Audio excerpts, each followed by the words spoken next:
Monsieur Ivan avait 3 fils et 2 filles. Sa femme était morte dans un accident de circulation. Ivan était un excellent homme d'affaires. Il travaillait dur pour s'occuper de ses enfants. La famille de Ivan était chrétienne. Ils allaient à la messe chaque dimanche. Le pasteur de l'église était un homme affectueux. Il donnait toujours de bons conseils. Il priait toujours pour la famille. Puis arriva le moment pour la fille aînée de Ivan d'aller à l'étranger pour poursuivre ses études. Elle alla donc chez le pasteur pour qu'il prie pour elle. Arrivée là-bas, le pasteur l'accueillit chaleureusement et lui proposa un jus de fruits. Elle accepta, elle le but, mais sans toutefois savoir que le pasteur avait versé dans ce verre de jus une potion magique pour la dominer, la rendre esclave et l'empêcher de réaliser ses rêves.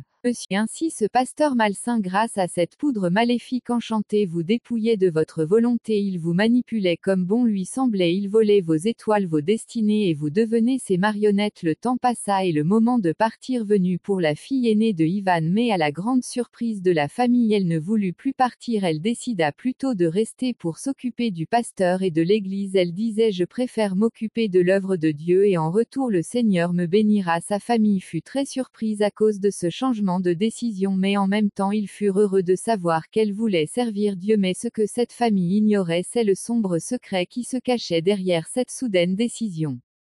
En réalité, ce pasteur sorcier aspergeait sa poudre maléfique dans toute l'église. Il mettait sur la communion, dans le vin de messe, sur les chaises et même chez lui. Il mettait la poudre dans les repas qu'il servait, dans les jus de fruits qu'il servait. En réalité, ce pasteur était un agent du diable. C'était un loup déguisé en agneau. Ce qu'il faisait là, c'était juste pour asservir ses fidèles et les manipuler de sorte à obtenir tout ce qu'il voulait d'eux physiquement et mystiquement.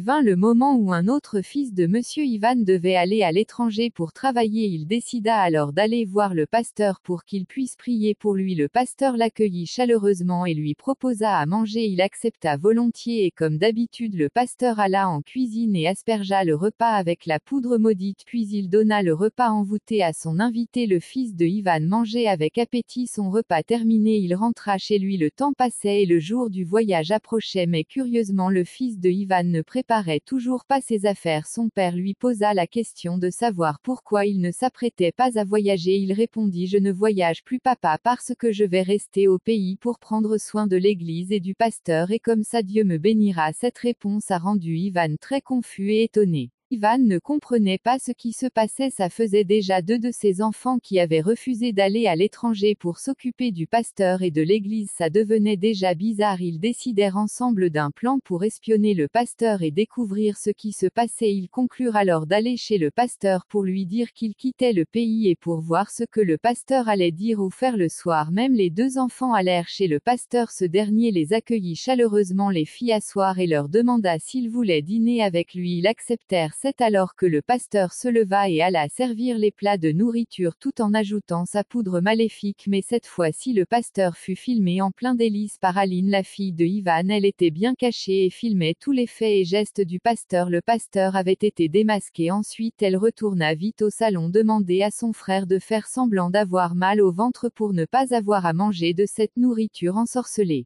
Le pasteur, de retour au salon tout souriant avec ses 2 assiettes dans les 2 mains, trouva le fils de Ivan en train de se tordre de douleur. Il avait tellement mal au ventre. Sa sœur s'empressa de dire au pasteur que mon frère souffre tellement. Nous allons rentrer. Nous ne pouvons pas consommer votre bon repos si appétissant à vue d'œil. Nous sommes désolés. Nous reviendrons prochainement pour la prière. C'est promis. Le pasteur retourna très frustré avec ses 2 assiettes de nourriture en main en se disant à l'intérieur de lui que cette fois-ci ça n'a pas marché, mais ils reviendront et je les envoûterai avec ma poudre maléfique et ils n'iront nulle part. Les 2 enfants de Ivan, de retour à la maison, étaient tremblants. Ils étaient tellement choqués. Ils montrèrent la vidéo à leur père et c'était très grave. Le père s'empressa de publier la vidéo partout sur les réseaux sociaux, à la télévision, et le lendemain le pasteur fut attrapé par la population à l'entrée de son église. Il fut copieusement tabassé et c'est la police qui le sauva de la population. Le pasteur fut emprisonné pour ses méfaits et la vie reprit son cours normal dans la communauté. Les jeunes purent aller à l'étranger. Chacun reprit sa vie normalement. On affecta un nouveau pasteur dans la paroisse. Cette histoire nous permet de comprendre que ce ne sont pas tous ceux qui disent être appelés par Dieu qui le sont véritablement. Il y en a parmi des véritables serviteurs des ténèbres. Donc faisons attention et demandons toujours l'aide à Dieu pour qu'il nous donne le discernement et la protection.